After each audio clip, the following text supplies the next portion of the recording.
Hello my dear brothers and sisters, welcome to the class. আজকের ক্লাসে আমরা adjective নিয়ে আলোচনা করব। অ্যাডজেক্টিভ নিয়ে অনেকের অনেক প্রশ্ন, অনেকের মাথা ব্যথার কারণ হচ্ছে এই অ্যাডজেক্টিভ।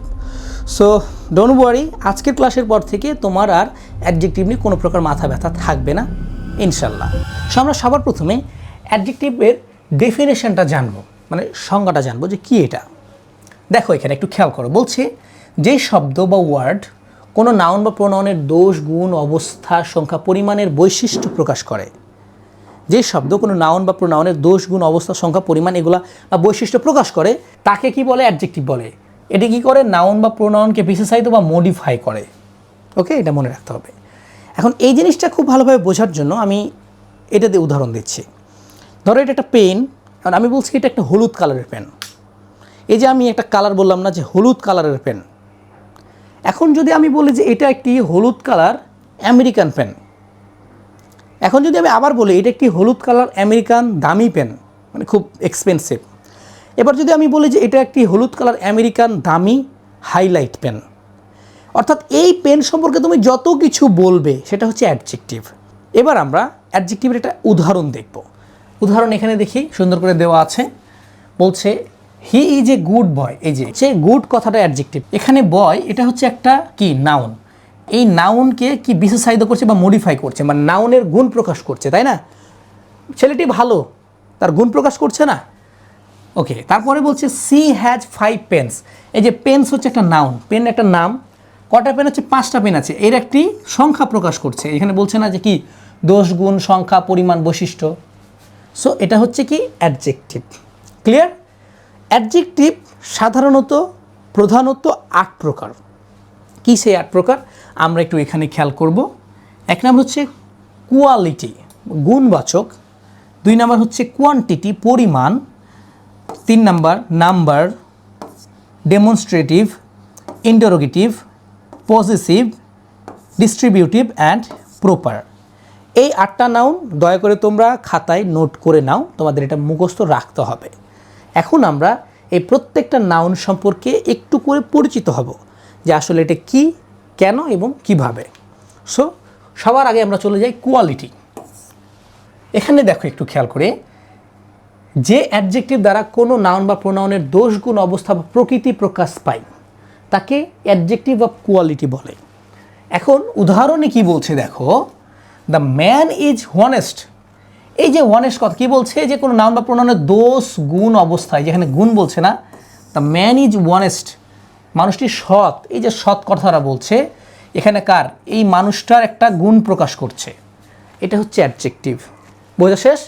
এখানে আরেকটা এক্সাম্পল আছে, দ্য রোজ ইজ রেড। এই যে লাল কথাটা বলছে না, রেড, এখানে কার কথা বল? রোজ। এর একটা গুণ প্রকাশ করছে যে গোলাপটি হচ্ছে লাল। গোলাপের সম্পর্কে বলছে যে গোলাপটি লাল। বুঝতে কি অসুবিধা হলো? তারপরে চলে আসো কোয়ান্টিটি, মানে পরিমাণ। যে অ্যাডজেক্টিভ দ্বারা কোনো নাউনের পরিমাণ বা মাত্রা নির্দেশ করে তাকে অ্যাডজেক্টিভ অফ কোয়ালিটি বলে। ওকে, পরিমাণ বা মাত্রা। এখন আমরা এক্সাম্পল দেখব। বলছে আই নিড সাম ওয়াটার। এই যে আই নিড সাম ওয়াটার, কিছু কি পানি, ওয়াটার। এটা হচ্ছে ওয়াটার হচ্ছে একটা নাউন। এই নাউনের একটি পরিমাণ, যে কি পরিমাণ পানি দরকার, কিছু পরিমাণ। পরিমাণ বলছে না, পরিমাণ প্রকাশ করে, বা মাত্রা, কি মাত্রায়। ওকে, আরেকটা এক্সাম্পল আমরা দেখব, হি এইট মাছ রাইস। সে অনেক ভাত খায়। এই যে মাছ বলছে কি অনেক, রাইস এটা হচ্ছে একটা নাউন। এই ভাতের একটা মাত্রা প্রকাশ করছে। ক্লিয়ার?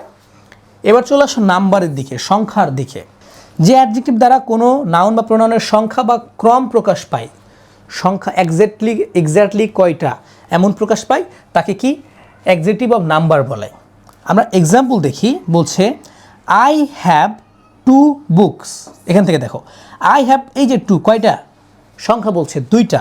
বুকস এটা কিন্তু একটা নাউন। এই নাউনের একটি সংখ্যা প্রকাশ করছে যে কয়টা বই আছে, 2টা বই আছে। তারপরে এক্সাম্পল দেখো, এটা বলছে মেনি স্টুডেন্টস ওয়ার প্রেজেন্ট। বলছেন কি স্টুডেন্ট, এই যে এখানে স্টুডেন্টের একটি সংখ্যা প্রকাশ করছে, কয়টা স্টুডেন্ট, অনেক ছাত্র। সো এতটুকু বুঝতে কি তোমার অসুবিধা আছে? আশা করি নেই। যদি থাকে ভালোভাবে রিপিট করে দেখো। উপরে দেখো বলছে ডেমনস্ট্রেটিভ। যে অ্যাডজেক্টিভ কোনো নাউন বা প্রোনাউনের ঠিক পূর্বে বসে তাদের বৈশিষ্ট্য নির্দেশ করে তাকে ডেমনস্ট্রেটিভ অ্যাডজেক্টিভ বলে। আমরা একটু এক্সাম্পল দেখব। দিস বুক ইজ মাইন, এই যে কি বলছে, দিস বুক, এটা আমার বই। এই যে দিস বলছে না, নির্দিষ্ট, এখানে কথাটা কি বলেছে, যে নির্দিষ্ট করে নির্দেশ করে, তাই না? এই বলছেন দিস বুক ইজ মাইন, এই বইটা আমার। ওকে, এই দিস হচ্ছে কি demonstrative adjective. Those birds are flying, এই পাখিগুলো উড়ছে, পাখিগুলো উড়ছে। সো এই যে থোস, এই পাখিগুলো, এটা নির্দিষ্ট করে বলছে এইগুলো, থোস বার্ড, এটা হচ্ছে কি যে একটা নাউন, এই নাউনের একটি কি নির্দিষ্ট বৈশিষ্ট্য নির্দেশ করছে। ক্লিয়ার? ওকে, আমরা এখন ইন্টারোগেটিভ প্রশ্নবোধক অ্যাডজেক্টিভের দিকে যাব। যে অ্যাডজেক্টিভ কোনো নাউনের পূর্বে বসে প্রশ্ন তৈরি করতে সাহায্য করে, নাউনের পূর্বে বসে প্রশ্ন তৈরি করতে সাহায্য করে তাকে ইন্টারোগেটিভ অ্যাডজেক্টিভ বলে। আমরা উদাহরণ দেখে এর বাস্তবতা মিলাবো। বলছে হুজ পেন ইজ দিস, কার পেন এটি। এই যে বলছে দেখো, যে নাউনের পূর্বে বসে, এটা নাউন, পেন একটা নাউন, তার পূর্বে বসেছে এবং কি করছে, প্রশ্ন তৈরি করতে সাহায্য করছে। হুজ, এটা একটা কি প্রশ্নবোধক ওয়ার্ড না, WH word. Whose pen is this, এটি কার কলম। ক্লিয়ার? এবার দেখো আরেকটি উদাহরণ দেখো, বলছে what class do you read in, তুমি কোন ক্লাসে পড়ো। এই যে ক্লাস, এটা হচ্ছে একটা নাউন, নাউনের আগে বসে প্রশ্ন করতে সাহায্য করছে। What class do you read in, তুমি কোন ক্লাসে পড়ো। ক্লিয়ার? ওকে, এখন আমরা দেখব পজিটিভের দিকে। পজিটিভটা কি, আমরা একটু এটার দিকে খেয়াল করি। যে অ্যাডজেক্টিভ কোনো নাউনের পূর্বে বসে মালিকানা বা অধিকার প্রকাশ করে, মালিকানা মানে এটা আমার, আমারই এটা, বা ওটা ওনার, তার, এগুলা। ওকে, উদাহরণ হচ্ছে দিস ইজ মাই কার, এই যে দিস ইজ মাই, আমার হচ্ছে না, কার হচ্ছে একটা নাউন। কি বলছে, দিস ইজ মাই কার, এটা আমার কার। ওকে, নাউনের পূর্বে বসেছে। তারপরে উদাহরণ হচ্ছে দ্যাট ইজ হার ব্যাগ, এটা তার ব্যাগ। এই যে ব্যাগ হচ্ছে একটা নাউন, হার কার, তার, নির্দিষ্ট করে এটা মানুষকে বলছে, মানে অধিকার বোঝাচ্ছে এখানে। হার মানে তার, মাইন মানে মাই মানে আমার, কোন মানুষটার, সেই অধিকারটা বোঝালেই বুঝতে হবে এটা পজিটিভ অ্যাডজেক্টিভ। আমরা সামনের দিকে দেখব। এবার আসছে কি ডিস্ট্রিবিউটিভ।